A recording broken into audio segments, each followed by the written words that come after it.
आता जरी ते निर्णय घ्यायचे त्यांच्या हातात होते, सत्ता त्यांच्या हातात होती, म्हणून त्यांनी मराठ्यांच्या आरक्षणाचा निर्णय घेतला नाही. उलट मराठ्यांना डवचण्यासाठी त्यांच्या शब्दावर मराठ्यांच्या पाय दिला. मराठ्यांच्या मुद्दाम नशिबाला हात घातला त्यांनी की यांचे मुर्दे कसे पडतील या हिशोबाने आमच्या नाकावरती टिचून त्यांनी ओबीसीच्या 17 जाती आरक्षणात घातल्या, पण मराठ्यांचं आरक्षण दिलं नाही. ही त्याच दिवशी मराठ्यांना खुन्नस कळाली होती की हा माणूस आरक्षण देणार नाहीये. कारण आम्ही एवढे गाफील नाहीयेत, आम्हाला हे कळत होतं. परंतु क्षत्रियाचा धर्म असतो की शेवटच्या क्षणापर्यंत विश्वास ठेवा, शेवटच्या घटकापर्यंत विश्वास ठेवा, काहीही होऊ शकतं.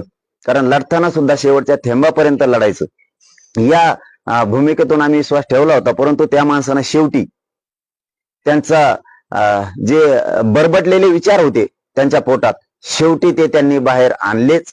शेवटी मराठ्यांचे आचारसंहिता लावून त्यांना जे वाटोळ करायचं होते ते केलं. आम्हाला त्याच दिवशी त्यांनी खुन्नस दिली होती की मी या 17-18 जाती ओबीसी आरक्षणात घालतोय, आम्ही मराठ्यांना मोजत नाहीत, आम्ही मराठ्यांना गिनीत नाहीत, मराठ्यांची दखल सुद्धा घेत नाहीत, आणि आम्ही मराठ्यांना बाजूला ठेवून सत्तेवर बसू, पण मराठ्यांचं वाटोळ करू. आणि त्यांनी ते सिद्ध करून दाखवलं की आज मराठ्यांचं वाटोळ करण्यासाठी देवेंद्र फडणवीसांनी सगळे डाव टाकले, सगळे षड्यंत्र टाकलेत. परंतु शेवटी मागण्या मान्य करायच्या की नाही करायचे हे तुमच्या हातात होतं, कारण सत्तेत तुम्ही होतात. पण आता मतदान, मतं द्यायची की नाहीत हे आता मराठ्यांच्या हातात आहे. तुम्ही आमचे लेकरं भिकारी बनण्यासाठी सगळी शक्ती लावली. आमचे लेकरं खुर्च्यावर बसले नाही पाहिजेत, मराठ्यांचे अधिकारी नाही झाले पाहिजेत, यासाठी पूर्ण सत्तेचा तुम्ही गैरवापर केला. पण आता तुम्हाला खुर्च्यावर बसू द्यायचं नाही, माझ्या मराठ्याच्या हातात आहे. तुमचा सुपडा साफ केल्याशिवाय मी शांत बसत नाही, आणि समाज सुद्धा आता बसत नाही. मराठा समाजाला सत्तेच्या बाहेर ठेवून सत्ता हस्तगत होऊ शकते, हे जे लॉजिक आहे त्यांचं ते पूर्ण होऊ शकतं का? कधीच नाही, कधीच नाही. त्यांच्या 17 पिढ्या जरी आल्या तरी या महाराष्ट्रात मराठ्यांना बाजूला ठेवून ते कधीच सत्तेवर येऊ शकत नाहीत. कारण इथं प्रश्न नुसता मराठ्यांचा नाहीये, इथं प्रश्न मुस्लिमांचा आहे, इथं प्रश्न गोरगरीब दलितांचा आहे, आणि सगळ्यात विशेष महत्वाचं म्हणजे इथं शेतकऱ्यांचा प्रश्न आहे. इथं 18 पगड जातीचे लोक आहेत, गोरगरीब ओबीसींचा, इथं धनगरांचा प्रश्न आहे, इथं सगळ्या जातीचा प्रश्न आहे. इथं मराठ्यांना डावलून सत्तेत जाऊ शकत नाहीत. आणि मराठ्यांनाही आता आपण 14 महिने ताकद दाखवली. माझे हात जोडून सगळे आता मराठ्यांना विनंती, आता आपल्या समाजाला बळ आणि शक्ती द्यायचं काम करा. आता तुम्ही जी सभेला जाऊन एकजूट दाखवली, करोडोच्या संख्येने एकत्र आलात, आता मतदानात ताकद दाखवा. 100% यावेळेस मराठ्यांचं मतदान झालं पाहिजे. माता मावल्यांसह विद्यार्थिनी, विद्यार्थी, म्हातारे माणसं, सगळे गावातले आपले सगळे पुरुष मंडळी, एकही मराठ्यांचं मतदान यावेळेस घरी राहता कामा नये. जशी 14 महिने स्वतःच्या लेकरासाठी तुम्ही शक्ती दाखवली ना, यावेळेस तसं 100% मतदान, 100% मतदान मराठ्यांनी करायचं. एकही मतदान यावेळेस वायाला जाता कामा नये. लक्षात असू द्या, मराठा बांधवांना सांगतो, शेवटी अस्तित्वाची लढाई तुमच्या पोराची, तुमच्या पोरीची, तुमच्या समाजाची. हा समाज कधीच हारू देऊ नका. आता धुरा तुमच्या खांद्यावर आहे. आतापर्यंत सरकारच्या खांद्यावर धुरा होती या राज्यातल्या जनतेची. त्यांनी जातीवाद करून, भेदाभेद करून त्यांची जबाबदारी त्यांनी दूषित करून टाकली, अशी पार पाडली. आता मात्र मायबाप मराठ्यांनो, धुरा तुमच्या खांद्यावर आहे. कारण मतं तुमच्या जवळ आहेत, त्यांच्या जवळ नाहीत. हे मतं तुमच्या जवळ आहेत. हे मताची योग्य टायमिंग साधा, आणि स्वतःचे मुलं आणि मुली, आपल्या समाजाचे लेकरं मोठे कसे होतील यासाठी पूर्ण वापर करा. कारण असं म्हणायचं काम नाही आता की त्यांनी दिलं नाही. मत हे आपल्या हातात आहे, मतदान हे आपल्या हातात आहे. त्यांनी पक्क ठरवलं मराठ्यांचे पोरं भिकारी करायचे, यांना मोठं होऊ द्यायचं नाही. आता आपण पक्क ठरवायचं, यांची पुरी जिरवायची. आता जशी तुम्ही आतापर्यंत 14 महिने ताकद दाखवली, मी सुद्धा तुमचं योगदान वायाला जाऊ दिलं नाही. मी इमानदारीनं तुमचा मुलगा म्हणून सातत्यानं आंदोलनात उभा आहे, सातत्यानं. आता ही माग जशी ताकद दाखवली तुम्ही लोकसभेला, आता मात्र विधानसभेला त्यापेक्षा दुप्पट ताकद दाखवा. या वेळेस एकही मराठ्यांचं मतदान वायाला जाता कामा नये.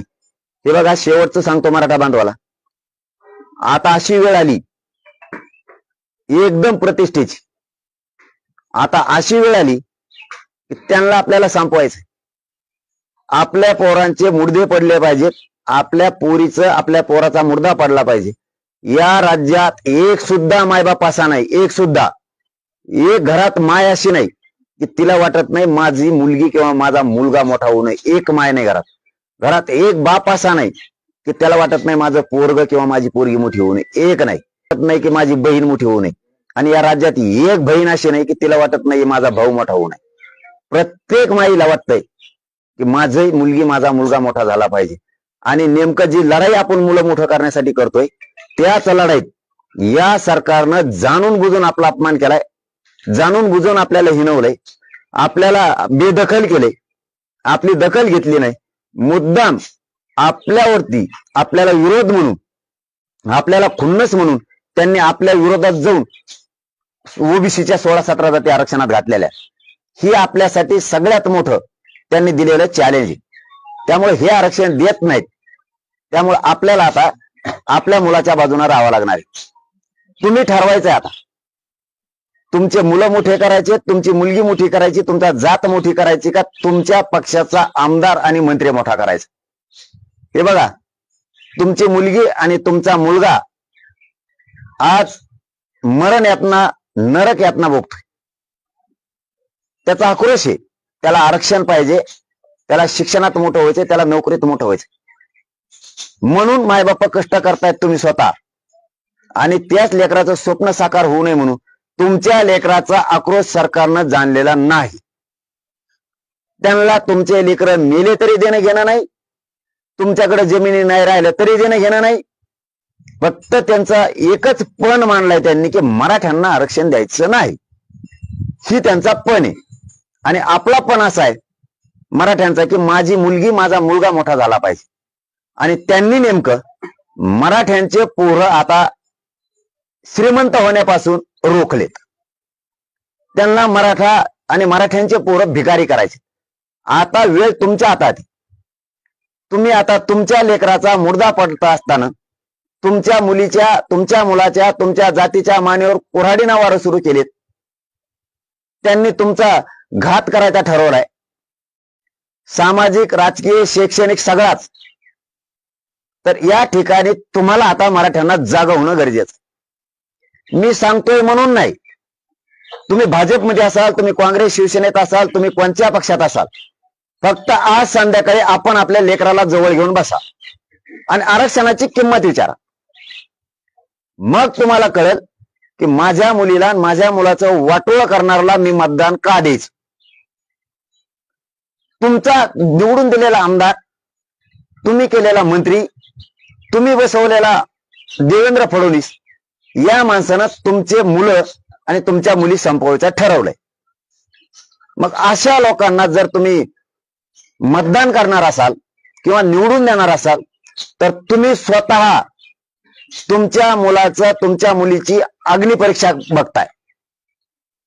तुम्ही स्वतः तुमच्याच रक्ताच्या लेकराची, तुमच्या सोन्यासारख्या लेकराची, ज्याला आपण माझ्या जीवाचं काळीज म्हणलं जातं, ज्या लेकराला आपण तर हाताच्या फोडापेक्षाही जास्त सांभाळे, जी यावेळेस पाऊस वारा आला, ऊन आला, गाडी झाल्या, मोठमोठ्याले पूर आले, त्यावेळी छत्री जर नसेल तर तुम्ही आईनं लेकराच्या डोक्यावरती पदर धरलाय, त्याला ऊन लागू नये, त्याला पाऊस लागू नये म्हणून.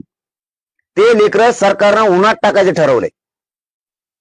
तुम्ही मराठा समाज समजून घ्या. तुम्ही भावनिक होऊ नका की महानेता, महापावना, महापक्ष. तुमचे लेकर आहेत, तुमची जात आहे. ज्या माय माऊलीनं, ज्या बापानं स्वतःच्या पायाला चप्पल घेतली नाही पण लेकराला चप्पल घेतली, स्वतःला कपडे घेतले नाही पण मुलाला शिक्षणाला जाताना कपडे घेतले, आई बापानं कधी डोक्याला तेल लावलं नाही पण लेकराला तेल दिलं, स्वतः कधी पावसाळ्याभर चिवडा खाल्ला नाही पण लेकराची शाळेत फीस भरली, त्या लेकरांना आयुष्यातून संपवण्याचं काम सरकार करायला लागले. ज्यावेळेस तुमचे लेकर आता संकटात सापडलेत त्यावेळेस तुम्ही लेकर मोठे होण्यासाठी योग्य टायमिंग साधून, हीच आता योग्य वेळ आहे की 5 वर्षे बोंबलत बसण्यापेक्षा, 5 वर्षे लोकांच्या दारात जाऊन हात पसरण्यापेक्षा, हे द्या, हे द्या, हे द्या म्हणत बसण्यापेक्षा आता मराठ्यांसह सगळ्या जाती धर्मातल्या लोकांनी गोरगरिबांची लाट आली याच्या सहभागी होऊन आपल्या लेकराच्या बाजूने उभा राहिलं पाहिजे. हे बघा, मी पुन्हा शेवटचं सांगतो, अशी लाट पुन्हा येणार नाही. आणि एवढं मोठं संकट मराठ्यावर आले, हीच वेळेत परतून लावायची. यावेळेस जर तुम्ही मतदान रूपी ताकद जर दाखविली नाही तर तुमच्या लेकराला या जगात कोणीही वाली असणार नाही. या महासंकटातून तुमचे जात आणि तुमचे पोरं जर तुम्हाला बाहेर काढायचे असले तर तुम्हाला मात्र आता मनात आणि मतात दोन्हीतही परिवर्तन करावं लागणार आहे. तुम्ही जर परिवर्तन केलं नाही, तुम्ही जर वेळ विसरलात आणि योग्य वेळी मुलाच्या बाजूनं, मुलाच्या भविष्याच्या बाजूनं, जातीच्या बाजूनं उभा न राहता तुम्ही जर पक्षाच्या बाजून राहिलात, नेत्याच्या बाजून राहिलात तर रडायला माणूस शिल्लक राहणार नाही. एवढी भयंकर वाईट वेळ ही आपल्या समाजावरती, समाजाच्या पोरावरती आणतात. तुम्ही भानावरती या. माझं भाजप, माझं काँग्रेस, मग शिवसेना, मह अमकं मह तमकं राष्ट्रवादी करीत बसू नका. देवेंद्र फडणवीसांनी पुरेपूर मराठ्यांचा कार्यक्रम लावला आणि तो त्याच्यात यशस्वी सुद्धा झाला. ज्या मराठ्यांनी त्याला 106 आमदार निवडून दिले त्या जोरावरती सत्तेचा गैरवापर करून मराठा संपवायला तो यशस्वी झाला. मराठ्यांच्याच हाताने सत्तेत गेला, पण गोड बोलून गेला. मराठ्यांना हे माहित नव्हतं 106 आमदार निवडून दिल्यामुळं हे तिथं जाईल आणि आपल्यावर एवढा उलटल, एवढी वर टंगडी येऊ करल, हे मराठ्यांना स्वप्नात सुद्धा वाटलं नव्हतं. म्हणून तुम्ही त्यावेळेस मराठ्यांनी निवडूनही दिले असत. पण आता पोरं एवढे संकटात सापडलेत की भयानक. शेतकरी प्रचंड संकटात सापडलाय. जर या संकटातून मराठ्यांना बाहेर काढायचं असलं तर आता मात्र तुम्हाला मताची शक्ती दाखवायला लागते. तुम्ही आता आंदोलनात शक्ती दाखवली. तुम्ही एकही आंदोलन, एकही सभा फेल होऊ दिली नाही आतापर्यंत. तुम्हाला सल्यूट आहे. असा मायबाप समाज पाठीच्या असल्यावर माझ्यासारखं लेकरू जीव गेला तरी मागे सरकणार नाही तुमच्यासाठी. म्हणून सांगतोय, आता अशी वेळ आली, मत हे कुठं आणू शकत नाही. राज्याच्या बाहेरून हे मत नाही आणू शकत. आणि मत देणं आपल्या हातात. ते फक्त विकायचं नाही. लेकराची शान, जातीची शान आणि शक्ती आणि बळ वाढवायसाठी ते मत अशा टायमिंगला योग्य ठिकाणी द्यायचं. जर तुमच्यावर दबाव आला ते झुगारून लावा. तुमच्यावर जर वाईट वेळ आणली त्यांनी, शांत राहा, संयमी डोकं ठेवा.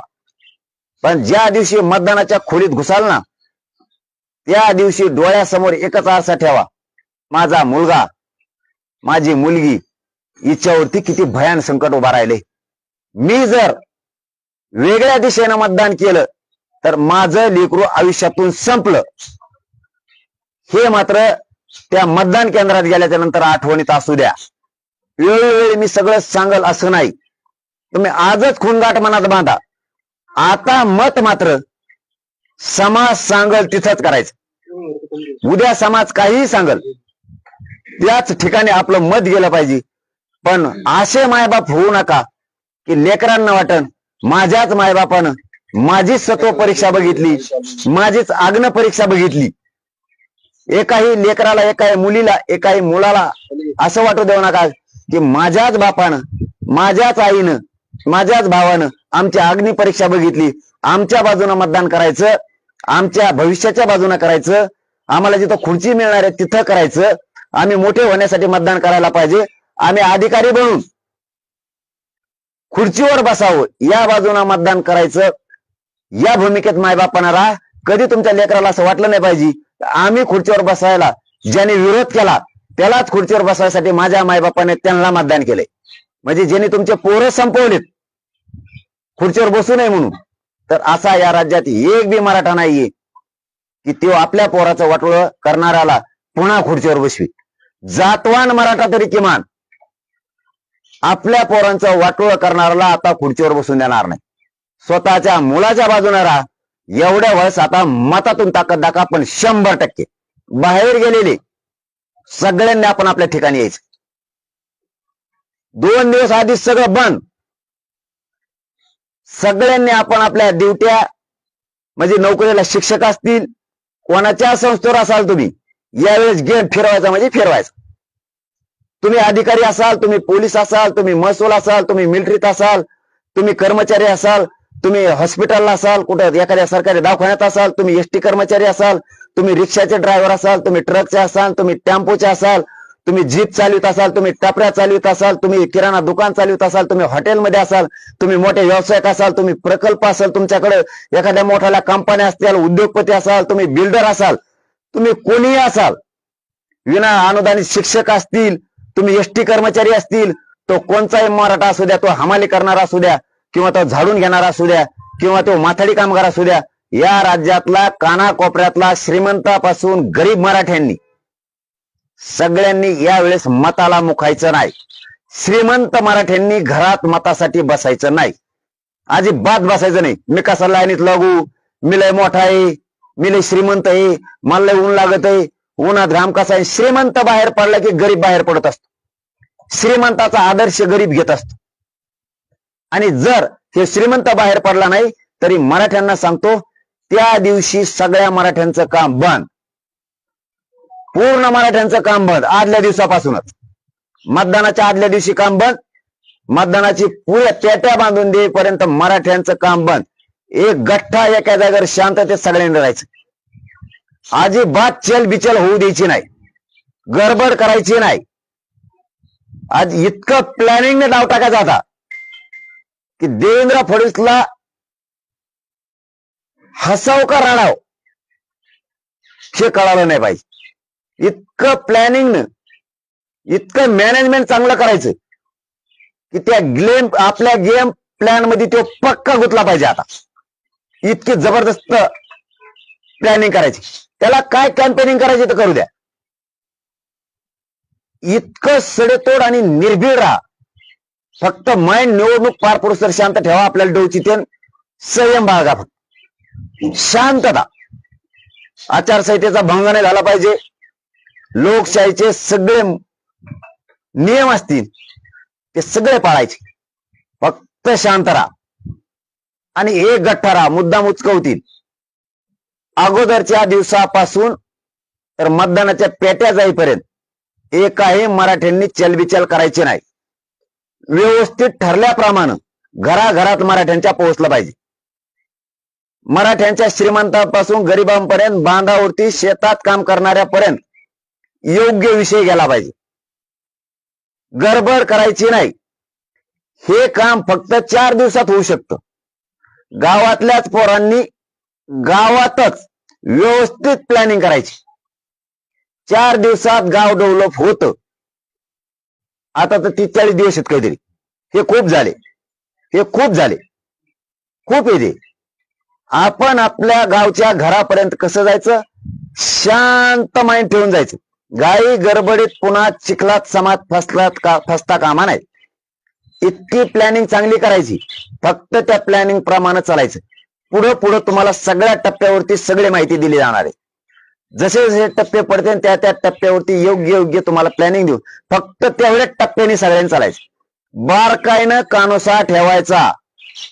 माहिती काय आली आणि काय करायचं, कोणी काय सांगितलं चलबिचल व्हायचं नाही. पूर्ण खात्री करायची.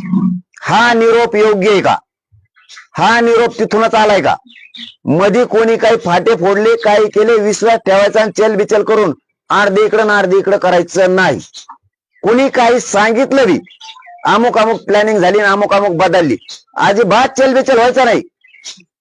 संध्याकाळपर्यंत पुरी खात्री करायची, दिवसभरात खात्री करायची, नंतर पाऊल उचलायचं. घाई गडबडीत कसलाच निर्णय कोणीच घ्यायचा नाही. पण मराठ्यांना दिलेलं चॅलेंज मोडून काढायचं म्हणजे काढायचं, आणि ते तुमच्या हातात आहे. आता लोकसभेला तुम्ही अशाच पद्धतीनं भूमिका घेतली होती, त्यामुळं भाजपच्या माहितीच्या जागा ज्या आहेत ते लोकसभेला कमी आल्या होत्या आणि महाविकास आघाडीच्या जागा ज्या वाढल्या होत्या. यावेळेला तुम्ही अशीच भूमिका घेताय की भाजपच्या विरोधामध्ये, मग पात्र महाविकास आघाडीच्या जागा वाढतील की विधानसभेला? अगोदर आता आमची बैठक होणार आहे. कोणाच्या वाढायच्यात, कोणाच्या कमी करायच्यात, कोणाला कुठं बसायचं आणि कसं फरफटत न्यायचं ते आता आम्ही ठरविणार आहे. हा, आता ती बाजू आमच्यावर आहे. आम्ही आमची शान वाढवणार आहेत, शान घालणार नाही ना.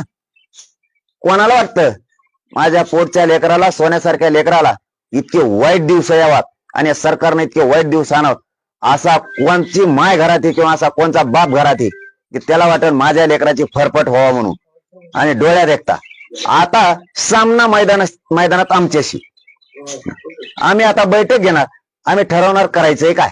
पाटील मुख्यमंत्र्यांना पण छत्रपती शिवाजी महाराजांची शपथ घेतली होती, मराठ्यांचा पूर्ण शब्द पाळणार असं आश्वासन त्यांनी दिलं होतं. आता मैदानात आम्ही येत ना, आता काय केलंय आणि काय नाही करायचं, आता आरक्षणाचा विषय संपला, ते विषय डोक्यातच नाही आता आमच्या कोणाच्या, आणि मराठ्यांनी आता ते ठेवायचंच नाही. आता डोक्यात यांनी आपली जिरविली नाही, यांची कशी जिरवायची एवढंच आपल्या डोक्यात आहे. यांना गुलाल लागू द्यायचा नाही हे आता आपल्या डोक्यात. आपल्या लेकराला गुलाल न लागून देण्यासाठी सगळे डाकू एकत्र झाले होते टोटल. यांची कशी जिरवायची ते आता आपण ठरवायचं, कारण आपण 50-55% कोण कुंकड जात नाही, येत नाही, काय नाही, काय नाही, काही टेन्शन घ्यायचं नाही. वेळेवर जरी एखादा माणूस आपला इकडे तिकडे फिरत असला तरी वेळेवर तो त्याचा गेमच करणार, कारण असं बऱ्याच जागेवर सिद्ध केलेलं मराठीने. हा, तो टायमाला त्याचा गेमच करणार जरी फिरला तरी इकडे तिकडे. शक्यतो कोणी फिरूच नका, ही माझी मराठा समाजासाठी तुम्हाला हात जोडून विनंती, पाया पडून सांगतो. मराठ्यांनी मराठ्यांच्या लेकराच्या बाजूने उभा राहून एवढ्या वेळेस मराठ्यांची शान वाढवा. आपल्याला ही गरज आहे आता मुलं मोठं करण्याची, आणि मराठा समाज सज्ज झाला. सरकारनं जो गुलाल उधळला होता त्या मराठ्यांचा अपमान केला त्याने. हो, मी त्याच वेळेस सांगितलं तुम्ही गुलाल उधळू नका.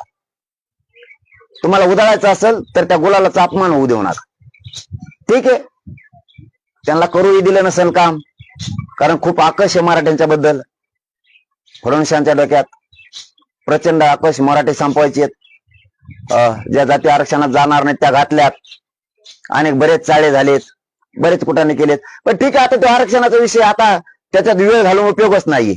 आता सामना मैदानात, उगाच आता मैदानाचा सामना करायचा सोडून तिसऱ्याच विषयावर बोलायचं, त्याच्यात वेळ आता घालण्यात मजाच नाही. निवडणूक झाल्यावर तो विषय आता तर काय त्याच्यावर बोललं तरी मिळणार नाही आणि नाही बोललं तरी मिळणार नाही. त्यामुळे आरक्षणाच्या विषयात आता वेळ घालून उपयोगच नाही. आता या राज्यातला मराठा, दलित, मुस्लिम कसा मोठा होईल, या राज्यातला शेतकरी त्याचे कसे सुखाचे दिवस येतील, 18 पगड जातीच्या गोरगरीब 12 बलुतेदारांचे कसे प्रश्न सुटतील, आपण गोरगरिबाच्या कामी किती येऊत, आपल्याला जातीवाद होऊ द्यायचा नाही, सामान्याचे प्रश्न सोडवण्यासाठी आपल्याला काय करता येईल हे आपण आता करणं गरजेचं आहे. कारण SC ST जागा ह्या कशा आता मराठ्यांनी काढायच्या, आमच्या विचाराचा कोण द्यायचा, कारण आमचा 50,000 1,00,000 असं मतदान तिथं आहे, त्या कशा द्यायच्यात, काय करायचंय, यावेळेस आपल्या विचाराचा माणूस कोण देऊन काढायचा आहे, कारण निर्णायक मतदान हे मराठ्यांचं आहे. हे आता आम्हाला सगळी आमची प्लॅनिंग सुरू होणार आहे, कारण त्याच्यात आता वेळ देणं गरजेचं आहे. आरक्षणाचा विषय काढून आता काय उपयोग नाही, मग ते काय होईल, लयच मूर्खपणाचं लक्षण होईल. ती आता सामना वेगळा आहे. हा, आता मैदान मारायचं आहे आता एकमेकाला, आता एकमेकाने दंड थोपडलेत आता एकमेकाच्या विरोधात. आता रणसिंग फुकलंय, त्याला काय आता लढाईला उतरायचं म्हणल्यावर म्यानाच्या बाहेर तलवार काढायलाच लागणार आहे. आता घोडा मैदानात जिंकायचंय तर आता सज्जता व्हायला लागणार आहे. दुसरे विषय काढून तुला लढाई कसं काय जिंकशी. आता ते विषय आता सामान्यांसाठी आपल्यासाठी आपल्याला काय करता येईल, त्यांना कसा न्याय देता येईल, त्यांना त्यांची उंची 75 वर्षात गरिबांची वाढू दिली नाही, मग तो शेतकरी असेल किंवा 18 पगड जातीचा असेल, दलित मुस्लिम असेल, याची उंची या राज्यात कशी वाढल, या राज्यात त्याला मानाचं स्थान कसं मिळेल, त्याला सन्मानाची वागणूक या राज्यात कशी मिळेल, गोरगरीब शेतकऱ्याला सन्मान या राज्यात का मिळत नाही 70-75 वर्ष, त्याचा सन्मान कसा वाढेल त्या शेतकऱ्याचा, हे काम इथून पुढे करावं लागणार आहे. आणि त्यासाठी आताचा हा उठाव आहे. आता जबाबदारी गोरगरिबावर येऊन थांबली, कारण काही केलं, तुम्ही हजारो करोड रुपये दिले तरी ही मत मात्र गरिबांच्या हातात. ती बैठक घेणार अंदाज काही म्हणजे उद्याच्या तारीख डिक्लेअर करतोय मी, कारण हे अचानकच केलं यांनी या तारखाचं, आणि आज तारीख डिक्लेअर केली तर परत गडबड गोंधळ होईल. तुम्ही वारंवार म्हणत होता की मला निवडणुकीच्या त्याच्यात ओढू नका, मात्र सरकारनं आता तुम्हाला आज आचारसंहिता लावून निवडणुकीच्या त्याच्यात ओढलेलं आहे. चांगलं झालं, काय हरकत नाही. ते काय म्हणतात ना, जो होता तो अच्छा होता. हो दे ना, आता मलाही दाखवून देईन जशी त्यांना कचका काय असतं ते. आता इथून मागे तसा दाखिला, आता असा दाखवतो. काय असतं शेवटी मग आता कस लावावाच लागतो, त्याला नाविलाज कस लावावा लागतो. फक्त योग्य टायमिंगला समाजाने योग्य वेळेवर निर्णय घ्यावा शेवटच्या 2 दिवसात. हो, कारण तुम्ही काय केलंय 40 दिवसात यापेक्षा अगोदरचा दिवस आणि मतदानाचा दिवस मात्र तुमच्या हातात. तुम्ही कुठे गेलात, कुठे आलात, यापेक्षा मतदानाचा अगोदरचा दिवस आणि मतदानाचा दिवस ह्यो मराठ्यांचा असला पाहिजे. हा, पाटील, भाजप राज्यामध्ये हरियाणा पॅटर्न वापरणार आहे. पळ तिकडे. अरे ना, कुठे इथं असते ते, कुठं तिकडे इथं इकडे काय फेसकोट पाडाय सगळा. अरे ना, तिकडं कुठून आणतो ते मुसंड्यानं फसांड्यानं. इथं काय मुसंड्यानं फसांड्या, इथं मुसंडी मराठ्याचीच असते, लोळवा लुळी मराठ्याची असते. इथं लुळीतच असतो मराठा. लुळले आता पुरे बघ म्हणा मजा. आता मराठा समाजाची आरक्षणाची मागणी करताना तुम्ही सरकारकडे मागणी केली, खास करून फडणवीसांनी आरक्षण द्यायला पाहिजे का अशी मागणी तुमची होती. आता तुम्ही लढाई ही राजकारणाकडे गेली आहे. आता विधानसभेची लढाई आहे, यामध्ये तुम्ही कोणाविरुद्ध लढणार आहात? महायुती, महाविकास आघाडी, तिसऱ्या आघाडीशी तुम्ही सोबत राहणार, स्वतंत्र लढणार? आता ते काय व्हायचं ती समाजाची बैठक घेतल्यावर प्रत्यक्ष सगळ्याशी बसणार. मी समाजाला परिणाम दुष्परिणाम सगळं सांगणार. माझ्या समाजाला लपून ठेवणार नाही. आणि जी एकमुखाने मागणी होईल त्याच्या पट्ट्या सगळ्यात पुढे राहणार. तुम्ही वेळोवेळी म्हणता 13 महिने झाले, तरी 13 महिने झाले आंदोलन चालू आहे, तयारी चालू आहे. मग तुम्ही उमेदवार पण उभे करू शकता. अशी किती सीटची तयारी आहे सध्या तुमची? मी सगळं तुम्हाला बैठकीच्या दिवशी सांगणार. जी आपण बैठक घेणार आहे त्या दिवशी सांगणार. कारण मला समाजाला अगोदर एक मुलगा म्हणून माझी जबाबदारी बनते. समाजाचा मुलगा म्हणून परिणाम दुष्परिणाम, यश अपयशाच्या मार्गावरती ज्यावेळेस आपण चालायला लागतो त्यावेळेस आपल्याला दोनही गोष्टी ग्राह्य धरून चालायला लागतात. त्याचे होणारे परिणाम, त्याचे होणारे दुष्परिणाम हे समाजाला सांगितलं आणि तरी पण त्या तयारी जर असेल तर आपण मनाने परिपक्व आहेत त्या गोष्टीबाबत. आपण परिणामाची चिंता करणार नाही त्याचा अर्थ असा होतो. पण सांगणं मात्र गरजेचं आहे. होऊन गेल्यावर मग असं म्हणलं जातं. तुम्ही थोडी कल्पना जर दिली असती तर आपण त्याच्यावर विचार केला असता. त्याच्यामुळे त्या बैठकीत मला सांगायचे घाई गडबड करायची नाही. कोणाला जर वाटत असेल कमी दिवस आहेत बाबा, वेळ पुरणार नाही, आणि मग 13 महिने काय केलं? 13 महिने काय केलं? तयारी आहे म्हणून तर गेले गप्पा मागच्या कचाट्यात. तयारी हे सगळे काही नाही. भीती कोणाला असती? एखादा उमेदवार द्यायचा आहे आणि मग तो स्वच्छ चारित्र्याचा सापडून आणायला लागतो या पक्षावाल्याला, स्वच्छ चारित्र्याचा. मग त्याला ते मार्केटला बैल उभा करायचा ते. आणि मग म्हणतात गावात जाऊन की मी स्वच्छ चारित्र्याचा आहे, भ्रष्टाचार करणार नाही, सगळ्याचा विकास करीन. म्हणजे 75 वर्षापासून तेवढंच म्हणते ते, लाईट देईन, आरोग्य देईन आणि विकास करीन. तेच खड्डे आणि तेच डांबर आहे. तिथंच 72ला बसलेले पोल लाईटीचे आणखीन काढले नाही. 45,000 कोटी रुपये वैधानिक विकास महामंडळातील मराठवाड्याचे आणखीन दिले नाहीत. मला कळत तसं कर्जमुक्ती करू म्हणते ते, आणखीन तेच चालू आहे. तेच बल्ब आहेत पोलवर आणखीन पण. ते चिमणी बसली तरी बल्ब फुटत त्या बल्बावर. म्हणजे असा इतका भयानक विकास यांचा. त्यामुळं काम करताना मला समाजाला आधी काही गोष्टी सांगायला लागतात, परिणाम, त्याचे दुष्परिणाम, आणि त्यातून चर्चा होईल. दादा, मागच्या वेळेला काही लोकांचे डेटा जो आहे तो गोळा केला होता. तो डेटा आता तुम्ही वापरणार आहात, बाहेर काढणार आहात तर किती लोकांचे डेटा जो आहे तो विधानसभेच्या निवडणुकीसाठी तुमच्याकडे आला होता? नाही, चळवळी तर चालू होणारच ना. डेटा बाहेर काढणार, कागद बाहेर काढणार, सगळे बघणार बी, पाडायचं बघणार, बरंच बघणार आहेत आम्ही म्हणा या बारीने. महाविकास आघाडी आणि तिसरी जी आघाडी आहे हे जर तुमच्याकडे आलं तर त्यांच्यासोबत तुम्ही लढणार?